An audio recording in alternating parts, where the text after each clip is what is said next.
Hello, State Senator J.D. Mesnar from District 13, here for another legislative update. It's been a little while because it's been pretty crazy busy at the legislature. We just are approaching the end of the phase of the session where we hear bills in committees. And so everyone, including myself, have been frantically trying to get our bills on the agenda, because if they don't make the agenda, they're effectively dead. And I'm glad to say that all of my priority bills have been successful at getting not only scheduled but voted out of committee.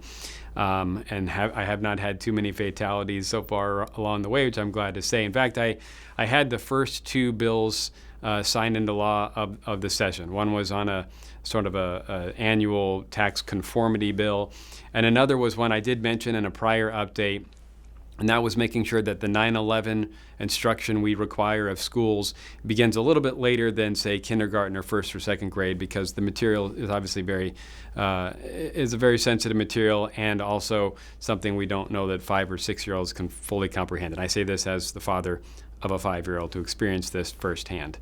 A couple of other updates as well. My bill to cut income taxes on retirement income, specifically 401ks and IRAs, just passed out of 2 different committees it was assigned to over in the House. So it's continued to move. It has been scaled down a little bit because of the impact to the budget, but I'm cautiously optimistic we might be able to get something to the finish line, as well as my measure that would use a portion of future surpluses to also reduce taxes for everybody in this case.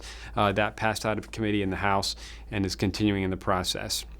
I did also want to talk about a bill that is getting a lot of attention. It's not my bill, but it is one that was heard in my last committee. I'm the chairman of the Finance Committee, and this was a very contentious bill that you may have heard about, so I wanted to talk about it. And it has to do with the stadium downtown where the Diamondbacks are. You may be aware that some 20, 25 years ago, this stadium was built, and it's what allowed the Diamondbacks then to come onto the scene. The team was established in the late 90s. However, there has not been a lot of upkeep, and now the stadium is in need of about $500 million of repairs. We want to see the Diamondbacks stay here, but there is this sort of challenge with the state of the stadium. So we've been working through legislation that would create a partnership between the state, the county, and the city to invest in upkeep. And we're working with the Diamondbacks along the way. You're going to continue to hear about it probably in the news. I'm going to be working on it. My seatmate, Jeff Winiger, is the primary sponsor, but it's getting a lot of attention, so I wanted to explain it a little bit more. Until the next legislative update, God bless.